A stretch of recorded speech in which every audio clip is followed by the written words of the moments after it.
Hi, good afternoon. Good afternoon. And thank you for agreeing to participate in the Hearts of Freedom project.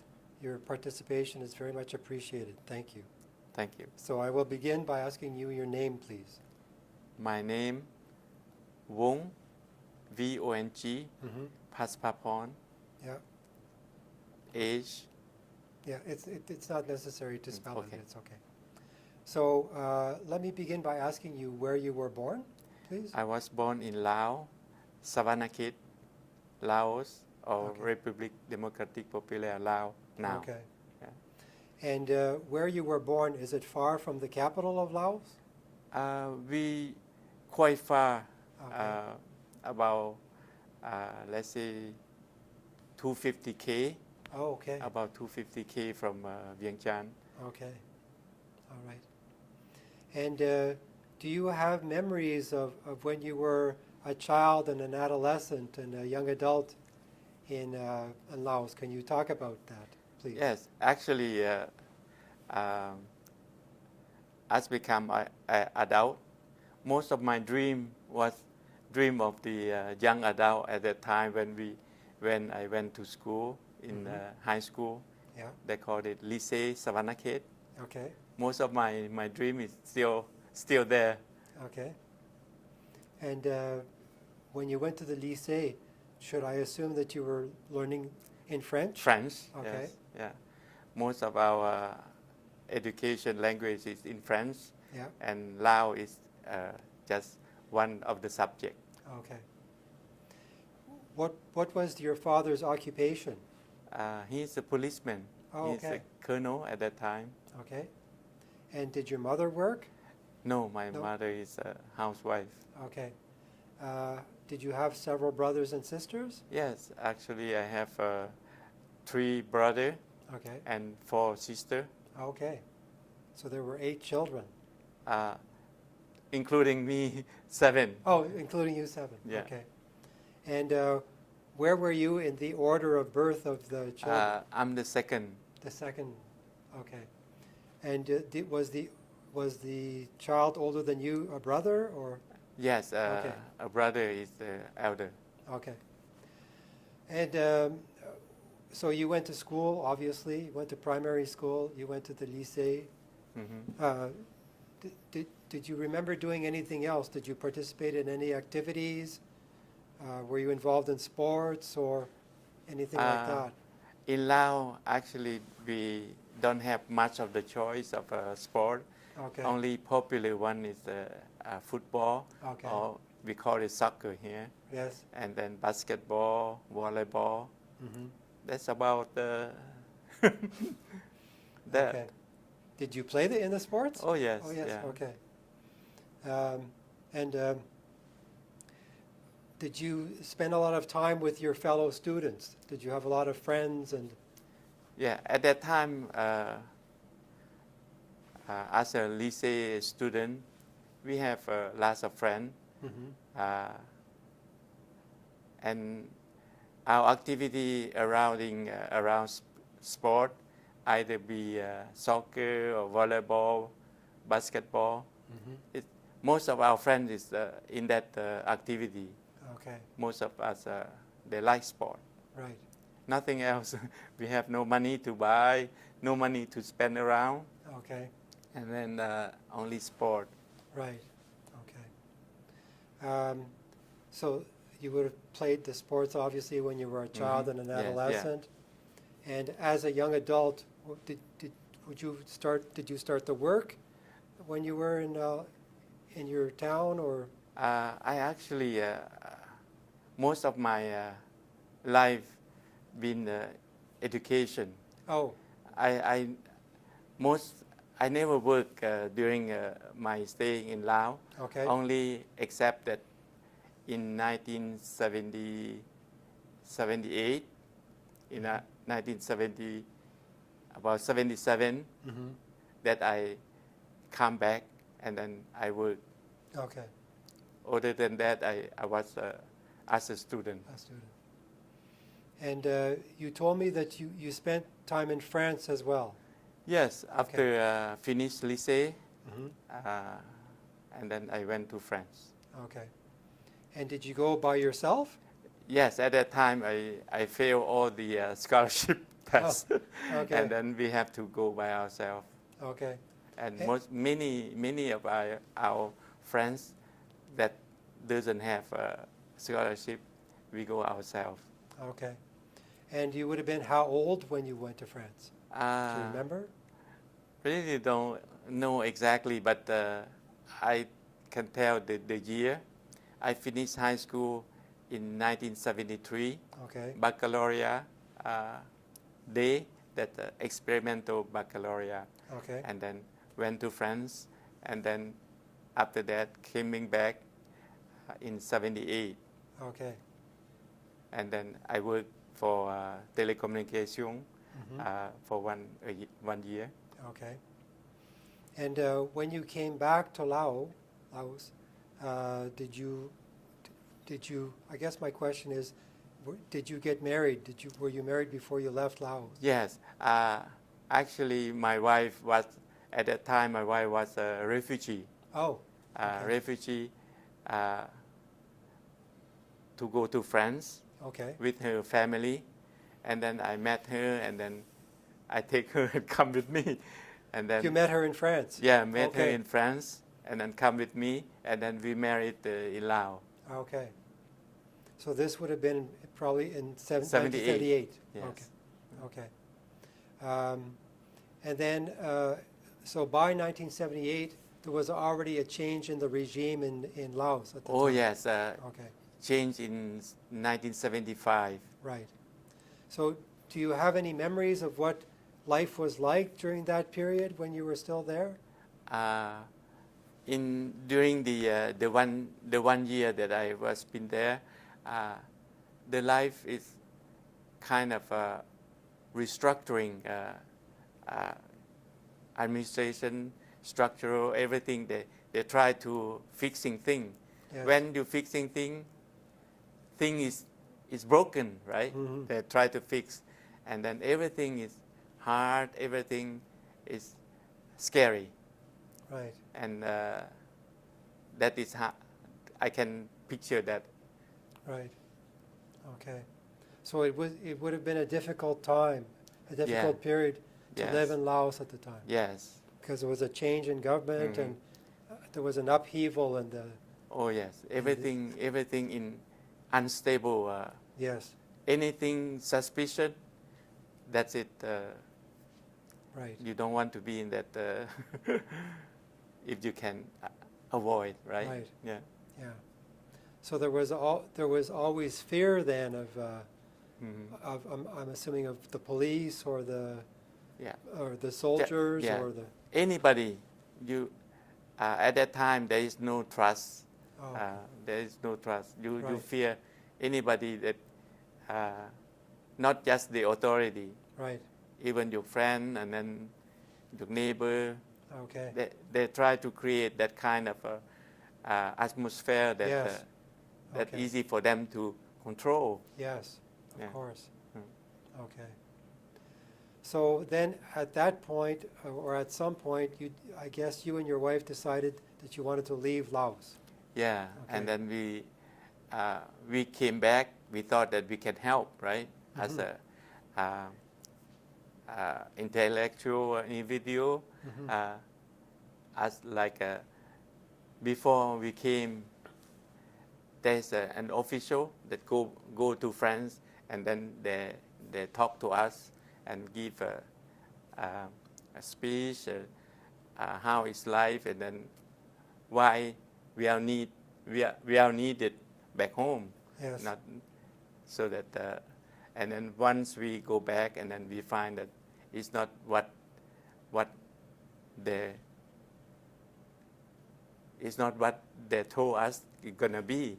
Yes. And then they don't really need you there, because right now it's only the beginning, the structuring.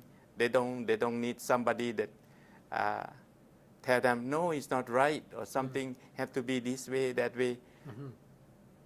It has to be their way first. Yes. At that time, so it's a waste of our time, just and our life, and then we don't know what's going to happen, and then so that we decide to time to try to leave.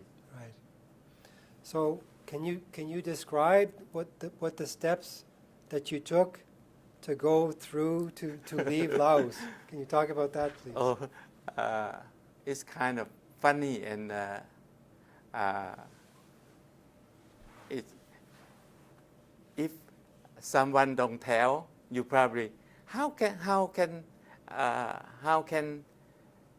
that idea get into your brain?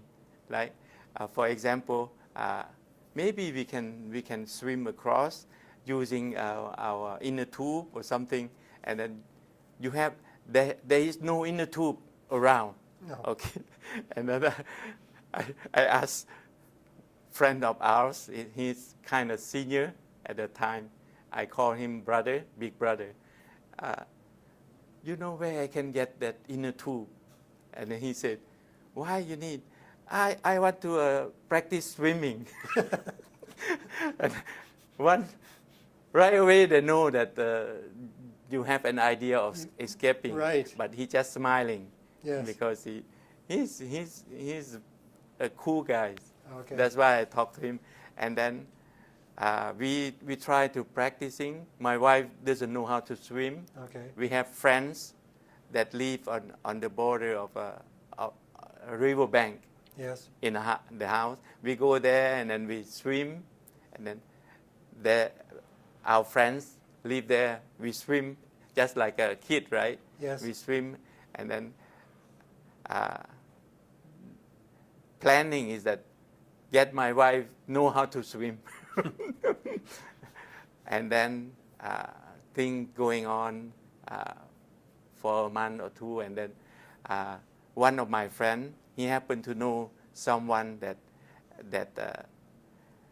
help people to go across, and then he tell the guy that man, he's a guy, and then pick us up, and then we go with him. It's very at that time. If they know that you're gonna escape, you'll be jail.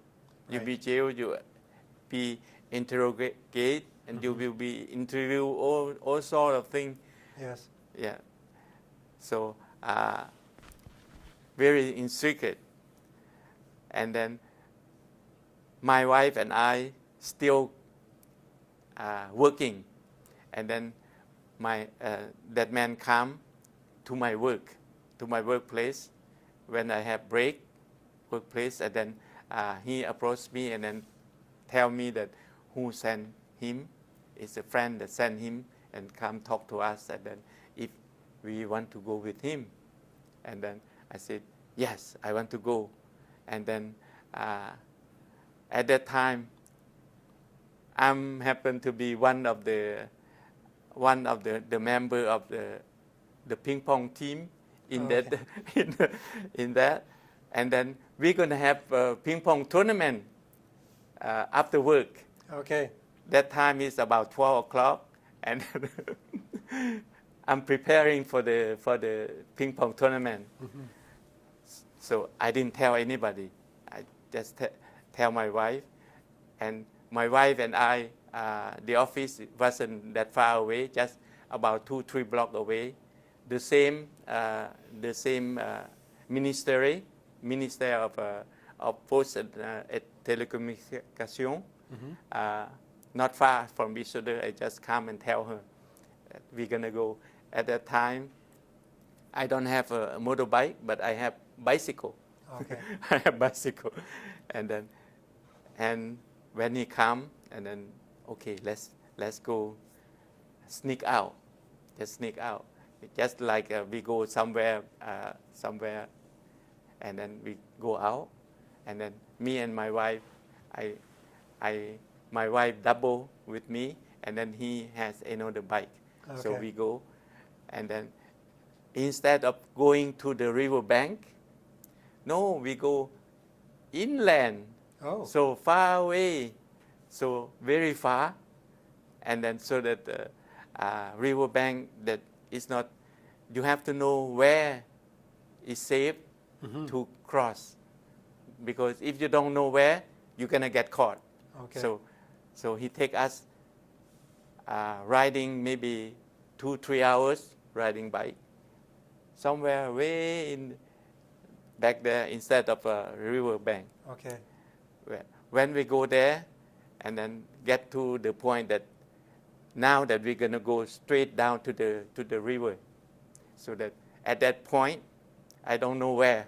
At that time it's kind of about 6 o'clock. It's getting a little bit dark, and then okay, ready to go. And then he said, "How about your bike?" I said, "I gonna drop my bike," and then he said, "No, it's okay. Can you bring the bike there, and then maybe I can use it and sell it, and then so that I can get some money." Yes. Said, okay, I can do that. So we just walk, and then I go with my bike, and my wife walk. Okay. We walk.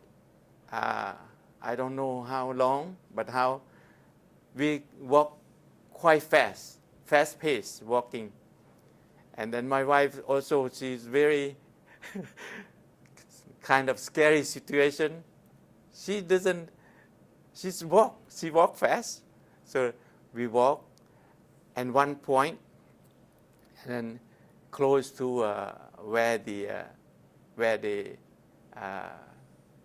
soldier they have camp somewhere, right? They have camp everywhere, and then close to that, and then we have to be calm and then go and then wait till he said, "Okay, let's go." And then when we go there, another group of ours, the guy is with me, and then organize another group, friend of his, and then we meet in the middle of the fed somewhere. Right. And then when we go, we thought that we saw a soldier, but actually it's another group. Oh. Okay. So we try to hide, and then they try to hide us. We try to hide them, and then somehow our guide know the way to communicate with them, and then, Okay. and then we join each other. So our group will be 4, including the guy, and the other group is about, I think it's about 5. They're all girl and only one boy. Oh. At that, and then for us, 2 boys and 1 girl. And then it takes long time to walk. I don't know, have to go in, go out, go in, go out, not the straight line. Okay. And then by the time we reach to the river, and then my guy just go out and then to signal the boat. We're gonna have a boat to come pick us up, and then he signal with the lighter, click, and then pop. He do it so long, about 30 or 40 minutes. Nothing. There is nothing over there to respond to his signal, and then he think that something is went wrong. So what can I do? What can we do now? And then he said that, okay, let's do the raft with a banana tree. Mm-hmm. So we cut down banana tree in the middle of the night, in nowhere, and then we thought that we do very silently, quietly, but when the tree fall down, it go kaboom, like ooh, many kilometers we'll hear it. Oh. But somehow we do it, we cut it down, and then we tied it up like a raft, and then it's not that big, about from here to your place, and then to the end of the wall, and about 5 feet long, and then we tied it, and then we make a post so can hang on or something, and then at that time we are 3 plus 5, and then it happened to be the lady that come with us. She kind of chubby. She kind of chubby, and then there is only her that is chubby. The other one is thin, and then my wife go sit first. When she sit first on the raft, and then the water already come up, and they come up a little bit, and then 2 people, 3 people, and go down, down, down. And then our guy said that, ask the lady that a little bit chubby, you have to come off the raft, because it's going to be over here by the time everybody on. So, Yeah. and then when she come down, hang on to the post, and then she's going to be outside. And then everybody go up, but still over up to here. The water come up. You don't see the raft anymore. And then only 3 people, 1 man, right, and 1 guy of us, and the other one is a guy. And then my guy, he said that now I have to leave you. You have to go with this one, and then go with this one. So that means that only 2 men gonna push the raft, and then swim, and then push the raft. Okay, let's go. That time the water is about to the river bank. It's not far from the river bank. We just bring it down. So water, the Mekong River, when it's kind of river, when it's high, very far. Look very far, over kilometer far, wide. So we go down, and then I and the other man push, and then we swim, we push out, go into the middle of the river, and then we cannot push anymore. Okay. Cannot go anymore. We try, because of the current, right? The current come down, Yes. and then it go zigzag like this, and then when you go up and get to the current, and the current can push you in very close, about this much to that. I'm gonna go up to the river already. Push, or the lady inside, push. We're gonna get there already. Push, and then suddenly we go up almost to the Lao bank again, Oh. because of the river, and then push us. When over that, still at night, and then we are luckily that we don't encounter any soldier that guarding the river, and then we just so many times that go close to that bank, and then come push out. Okay. Come to close to this bank, push out again. I was so tired, very tired that time, and then hungry and tired, and then we happened to have rice with us, but the rice is under the water already, and then it's normally no one will eat that kind of rice, but I was so hungry and tired. I eat. They said, no, I have to eat. I eat rice, and then some strength again, go push again. Now the sun is coming up, and then we are in the middle of the river. At that time, the river is straight, doesn't go this way, that way. It goes straight, and then we are in the middle of the river. People on that side, they say, hello, and we call out to them. On this side, they say hello to us. We do to them too, and then when we arrive at the town, Si Chiang Mai town is where my town that I left. Just opposite of that town is Si Chiang Mai, and then when those people, when they see us, they bring the motor boat, come and then pick us. Otherwise, we're gonna see right along the river. Okay. Never be able to get to that side, or if we are close to this side, we're gonna get caught. They're gonna take us right away. But those people, they don't let us go to this side. They come pick us up, and then when they pick us up, they go and then they bring us to the police headquarters. Okay.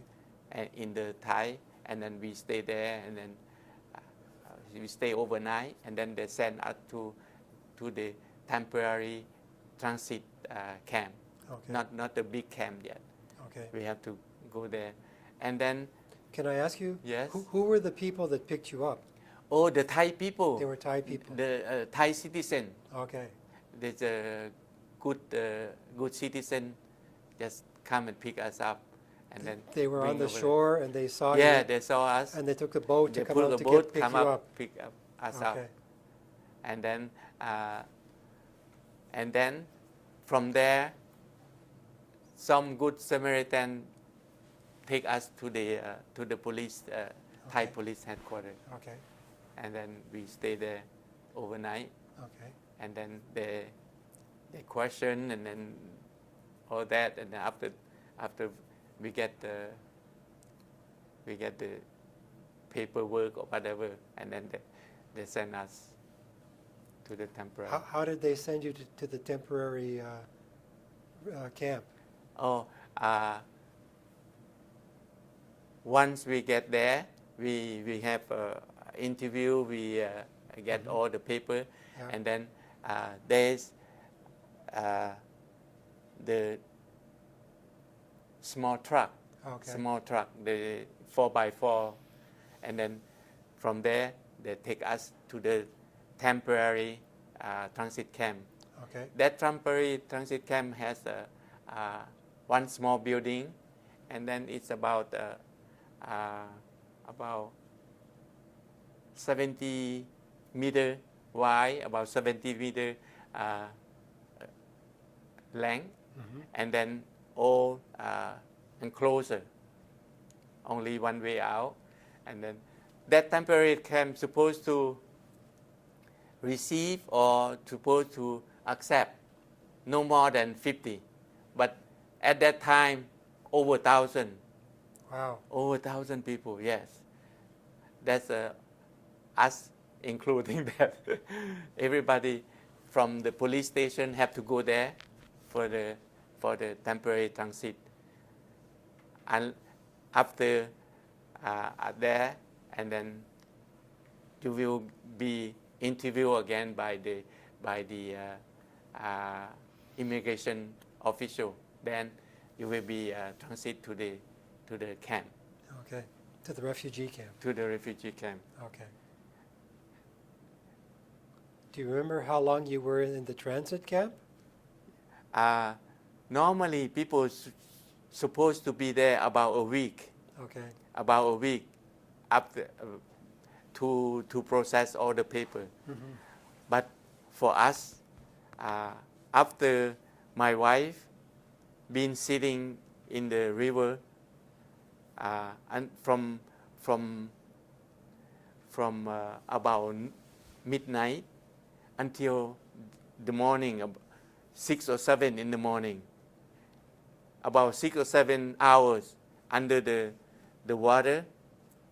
She's pregnant, about 4 months. Oh, okay. And then after the walking about 5 or 6 hours, walk, run, something like that. And then she feel that the baby want to come out. And then luckily that I know one doctor from same town, from my town, Savannakhet. At that time in Vientiane, he was stationed in Vientiane, and then he go first, and then I happened to know him, so that my wife situation need attention, need medical attention. So that's why only 2 days we in there, 2 days, and then he take us out. Emergency case, we said emergency situation, and then bring us to the Nong Khai hospital. So that doctor was in the transit camp with you? Not the transit camp. No. He was in the permanent camp, refugee camp. Okay. He is a doctor there, Okay. and then he come to make a regular visit to the transit camp to see if anybody need his attention, and happen to be that we need. Otherwise, I don't know how my wife going to be, because they are not going to let you out. Doesn't matter what. Yes. Need medical personnel to sign the paper off and then bring you out. So after 2 days, she went to the hospital? Yes. Okay. No washroom, because no washroom, no water. There's nothing. Okay. My wife is need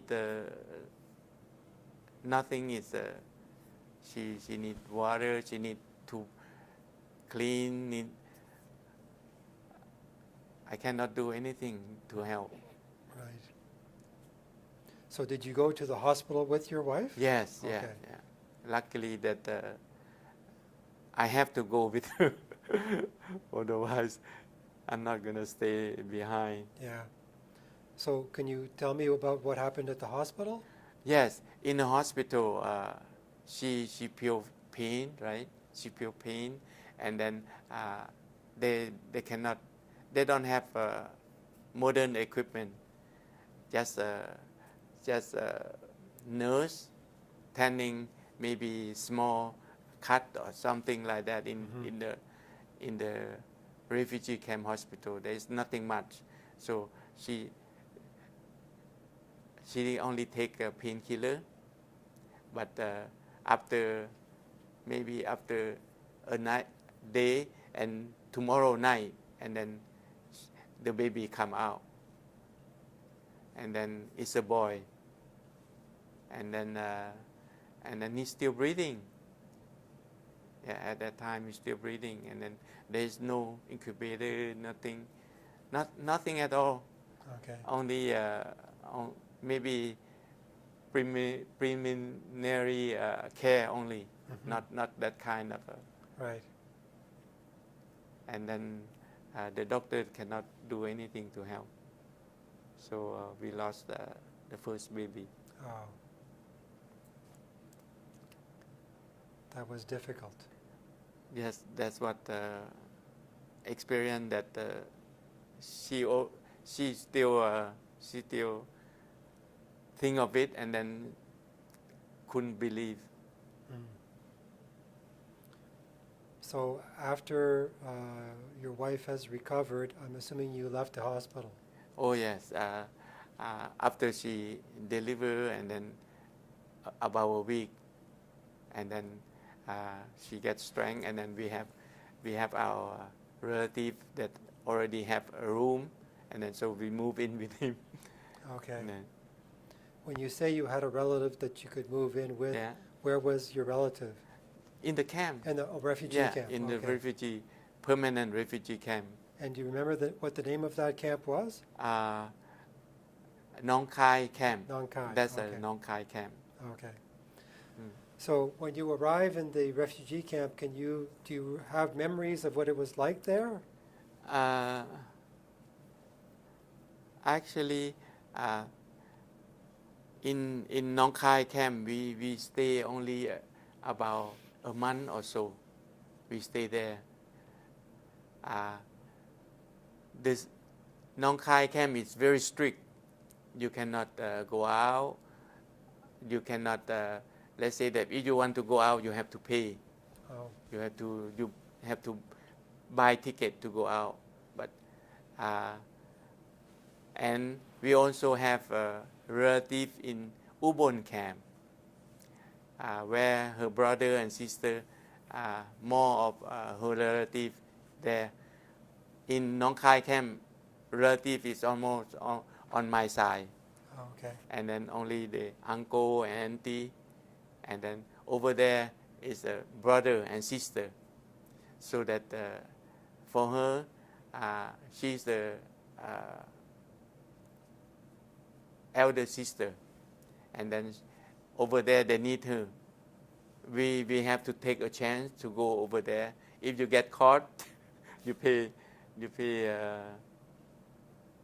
lots of things. I don't know what, have to go to jail Okay. if they caught you. But we try to sneak out and go to the bus station and then buy ticket to go to Ubon camp. It's about 200 or 300 k apart. Okay. And then in that camp, it's more relaxed situation. It's relaxed. You can go out. If you want to go out and work or something, you can go out and work.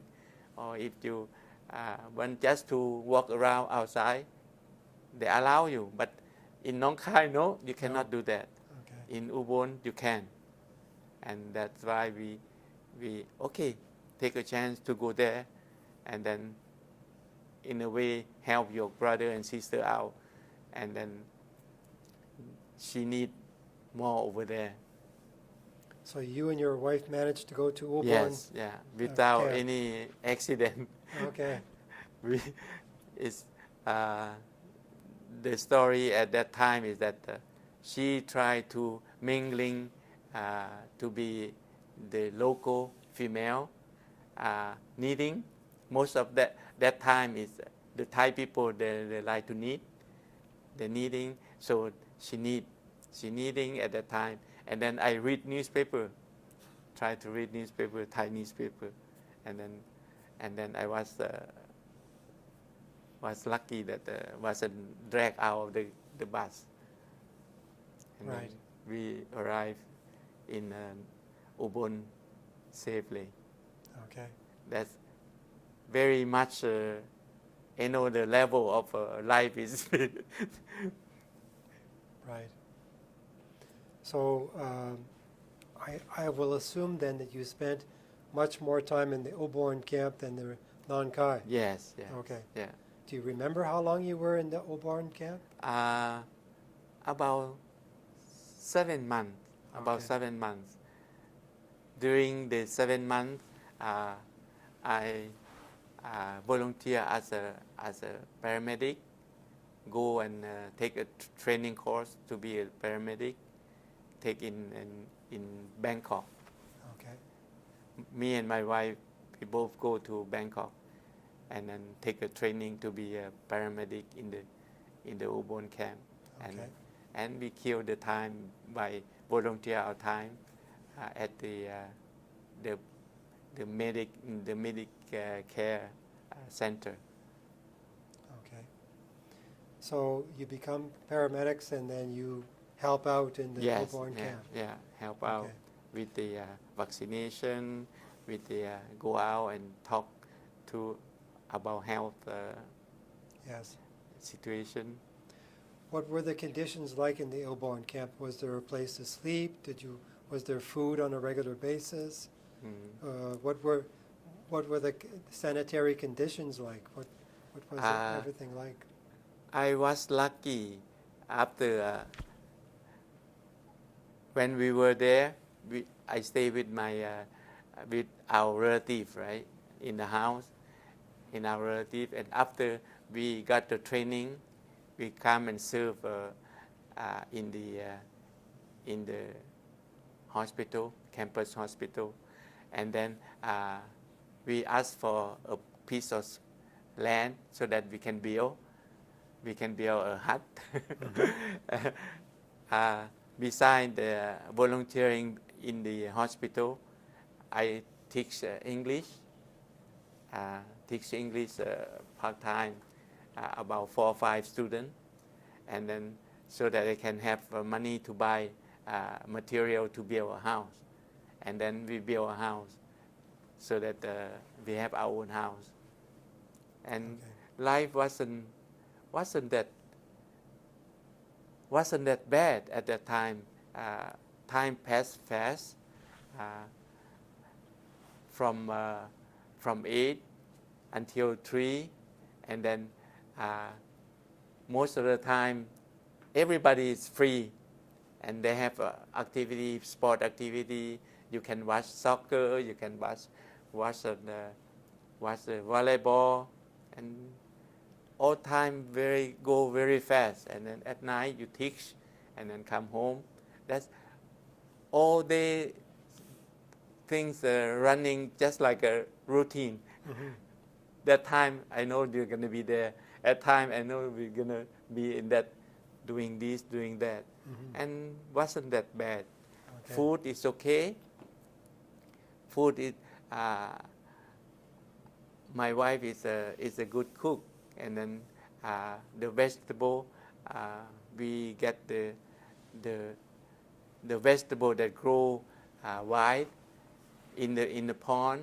She pick up and then do some saute that with that, and then we just spend money to buy the oil just to cook. And then rice, we have rice that been giving to us, and then that's how our staple. It's okay.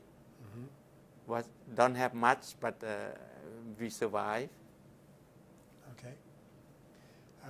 And this went on for 7 months. Yes, that's about it for 7 months. Okay. During the day, very routine. Everything is almost the same. Every day. Every day. And did you ever have an opportunity to meet any immigration officials when you were in that camp? We did not meet anyone. Oh, okay. The reason why we get accepted to be interviewed to come to Canada is that I write to embassy in Bangkok. Oh, okay. We write to them and then telling them that we are this much people, this many people, and then in need of interest in coming to Canada. Will you give us opportunity to interview? And then our name was on the interview list. Oh. And on top of that, I have sister she's already in US. Oh, okay. Very funny that our name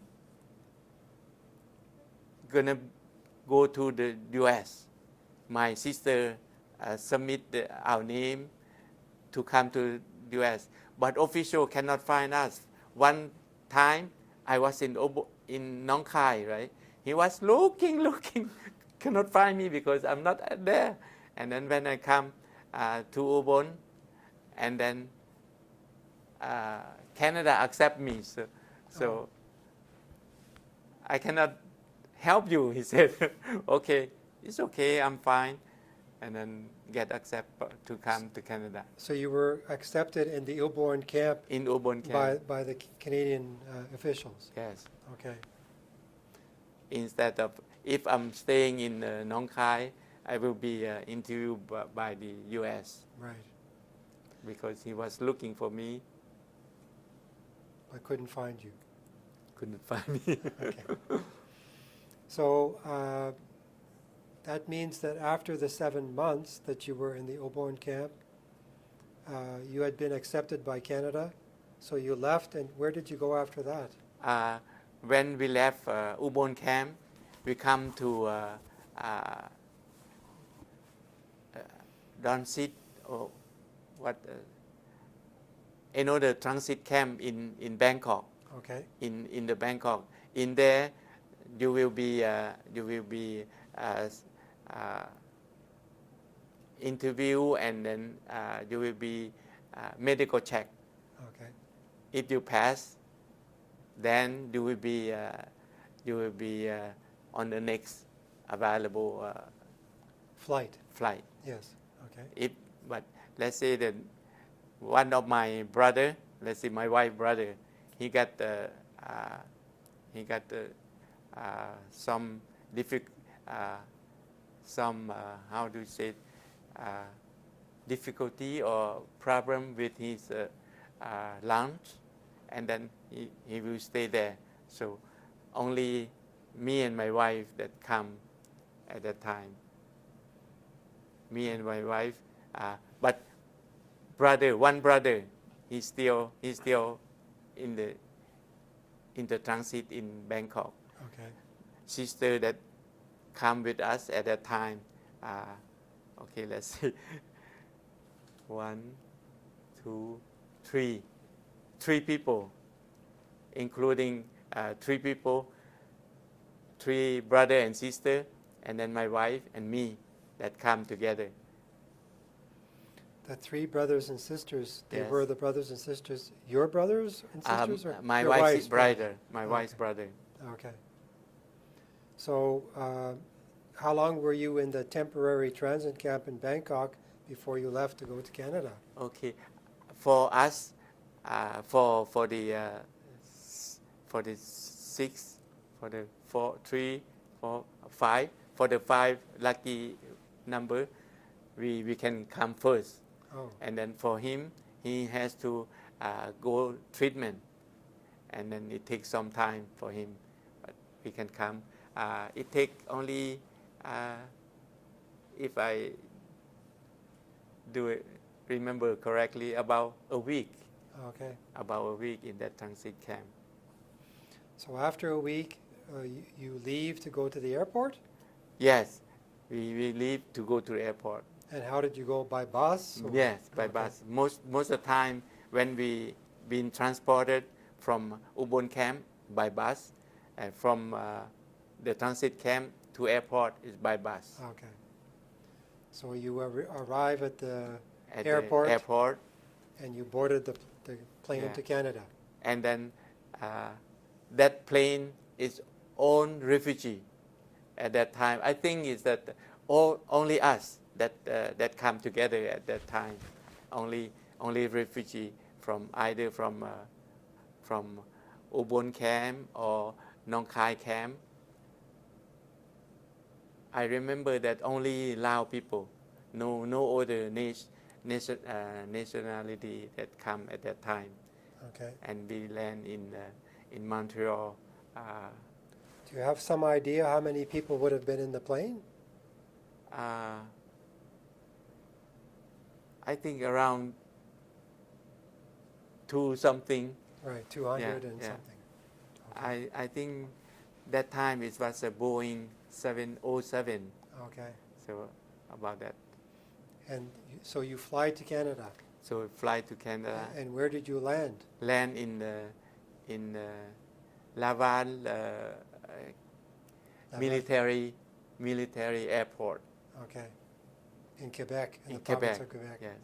Yeah. Okay. And then we've been in that transit camp again. Do you remember how long you were there? I think no more than a week. Okay. No more than a week there. And can you talk about what happened when you were there? Okay.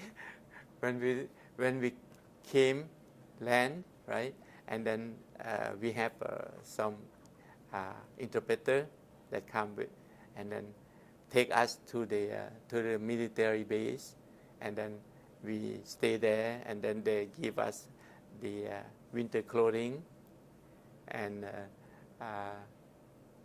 give us food.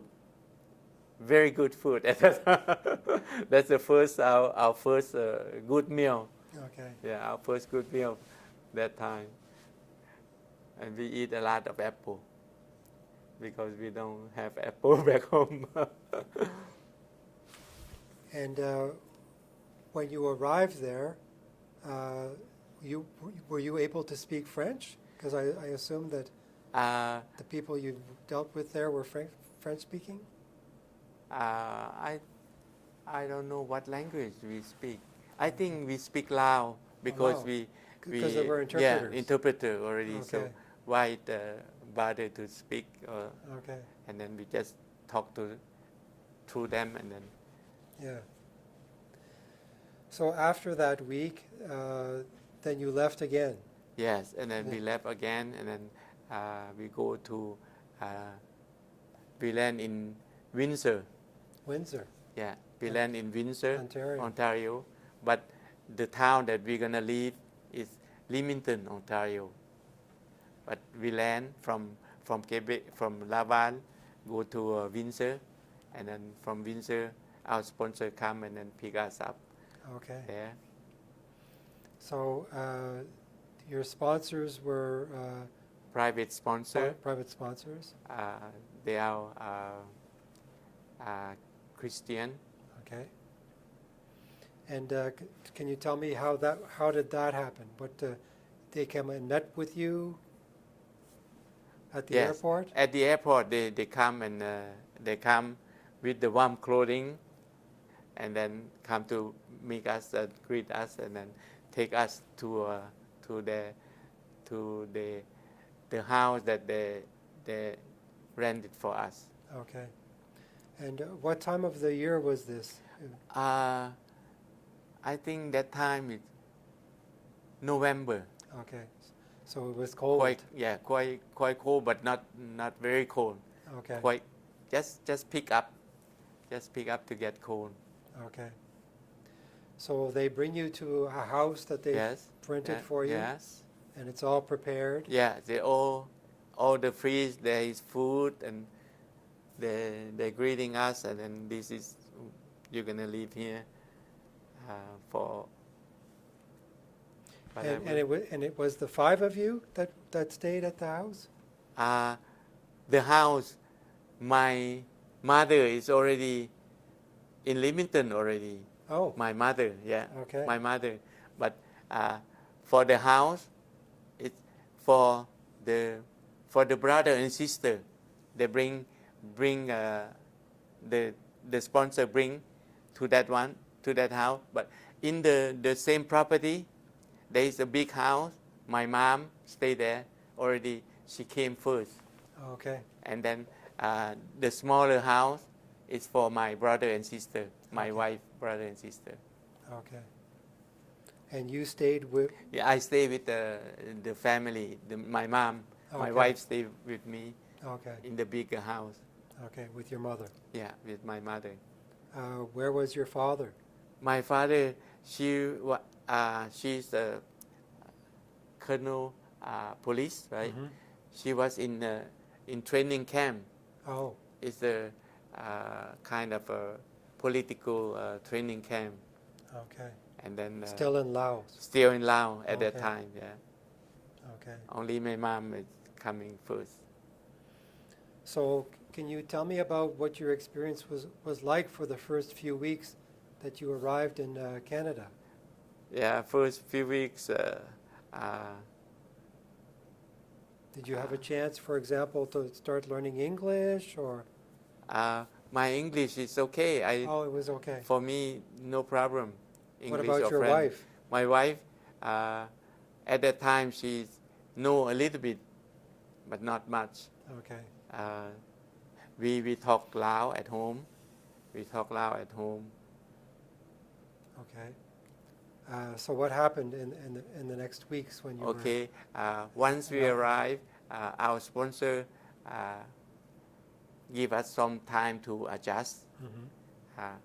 We have all the food, everything is ready, and then they drop by just to say hello, and then everything okay. We tell that okay, and then they left us. And then second week, he find a place for us to work. In Leamington, there is only either mushroom farm or a nursery, rose, or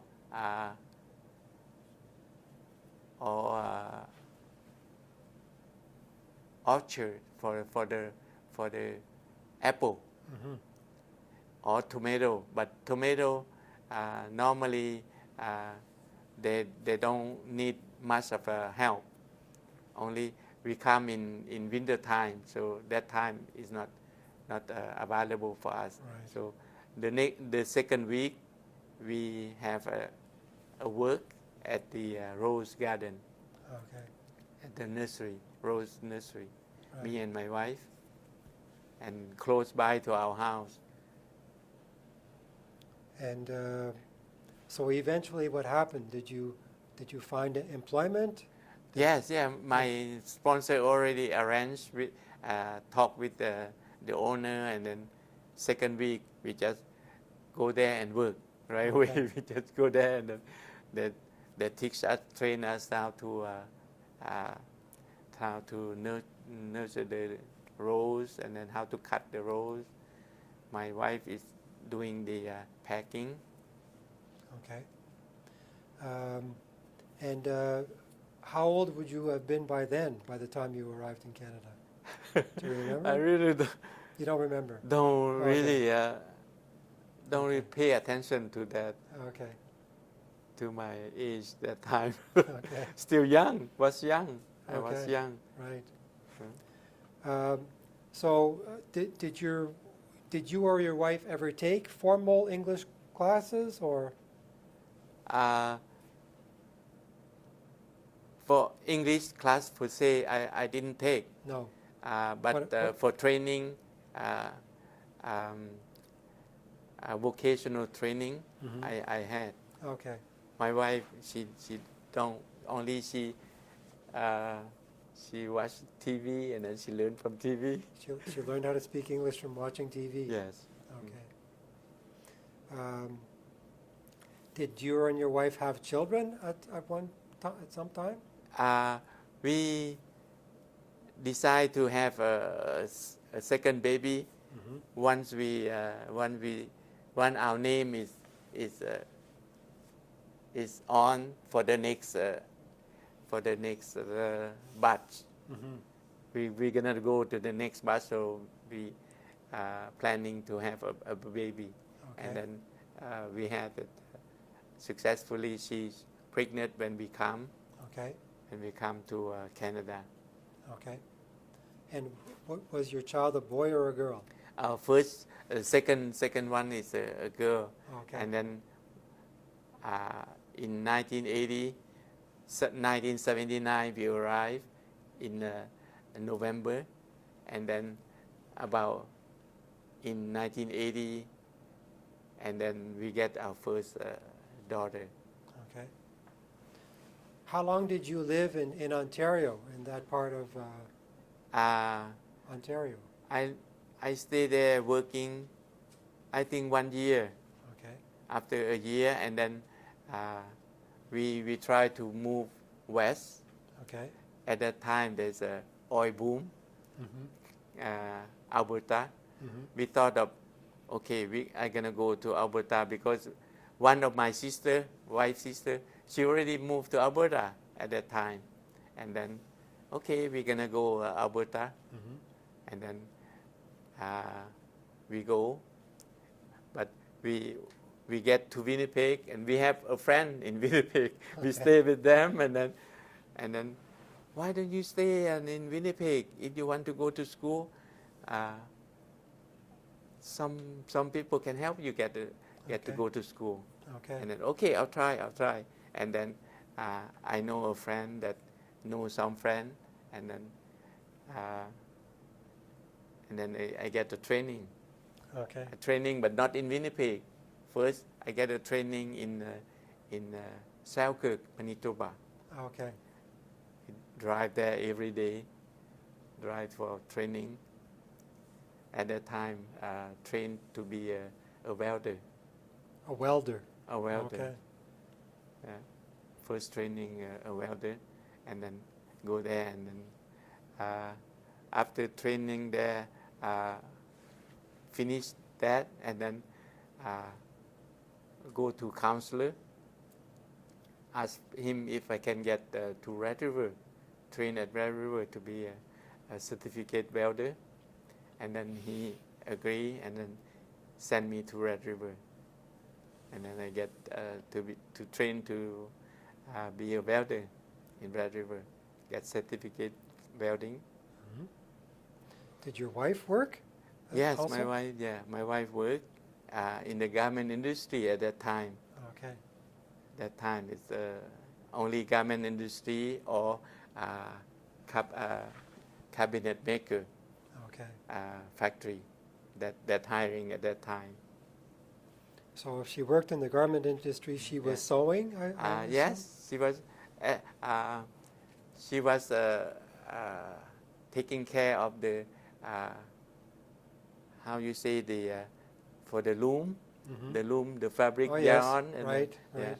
and then she taking care of that machine, Okay. and then to make the fabric. Right. So was Selkirk far from Winnipeg?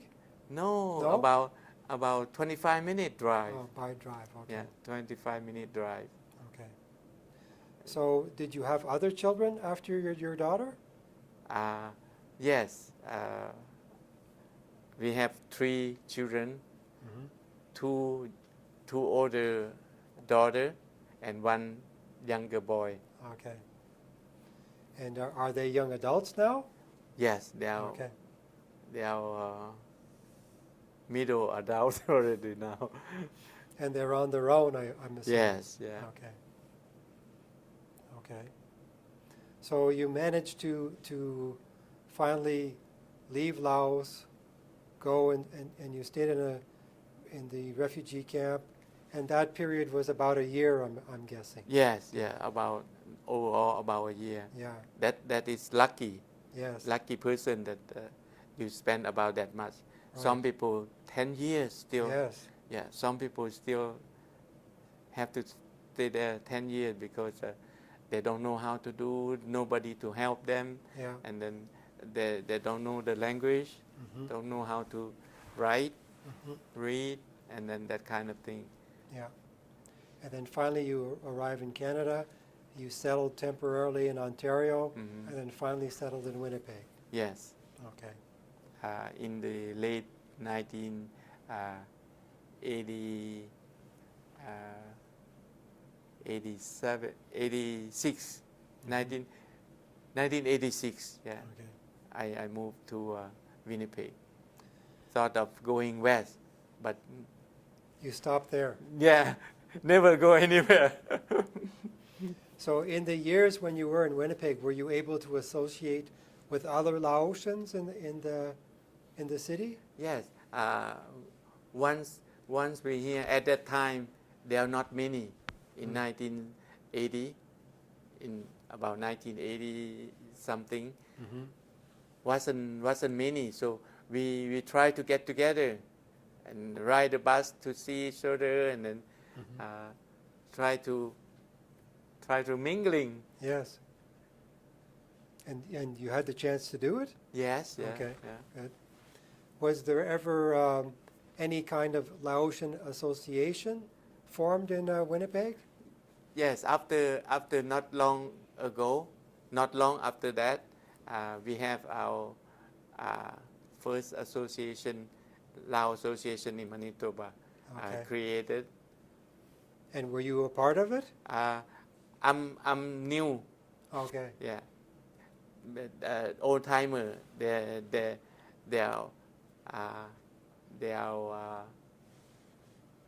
are forming before me already. Mhm. When I came, already in the process of getting it on already. Right. So I just come and continue what they been doing. Right. Are you still part of the Laotian Oh yes, Association? You're still active. They are in Winnipeg. The good thing about Lao people is that we kind of know almost everybody. We kind of not segregate. We kind of try to play or try to get together. Mhm. Doesn't matter you are Christian or Catholic or you are Buddhist, and then but we still communicate, still talk, still Still get together. yeah, still get together, still say hello if we fine. Yeah. And at this time, are you still employed? Are you still working? Now Yes? I'm still working. Okay. And your wife? My wife, she stopped working after the second child is born. Okay. To look Long after ago, long Yeah. ago. Okay. And so, can you tell me about your children? I'm assuming that they went to school, they pursued their education, and Yes. so what happened to them? After the first one, is born, our house, we try to buy a house that very close to the school, either next door to the school or walk one or two blocks close to the school. All our kids very close to the school. I'm always in the North End area. I never move out since I came. And I buy a house, it's always in the North End, but buy and sell, but only in the North End area. Right. I never move out. Okay. And Now I'm still in North End. you still live in the same house? Yes, not the same house. But Many house already. Okay, but always in the North End. Yeah, always in the North End. Okay. And and now your children are all employed? They all Yes. have jobs? Only one that just moved back from BC now. Okay. The other two, they have employed, they have their own house. Okay. But only one that just moved back from BC and then come to stay with us a while. Okay. Just a week now. Okay. Are any of your children married with their own children? Oh yeah, they are married. They Okay. have their children, Okay. 2, 1, and 1. Okay. And do you ever have any chances to talk about what your life was, leaving Laos and living in a refugee camp for a period of time, and coming? Does anybody ever ask you, "Oh, tell me about your life," or do you ever have chances to talk about it to anybody? Yeah, sometimes when occasion arrive, sometimes our conversation just come into the refugee kind of life, and then I tell them that how I was, my experience was as a refugee, and then they are very kind of happy to learn that refugee life are very not easy. Right. Not easy That's right. life. You experience that, and then you will be anything in life will be second to that. Yes. It's very, very tough life. Yeah. So one of the goals of the project is to educate the young population, the young generations, about what happened in that time of history of Canada, when we welcomed so many Southeast refugees to come to live in the country. So if I was to ask you, what would you say to the younger generations about what your experience was like? What would you share with them? I would tell them that we should thank Canada for our life, for our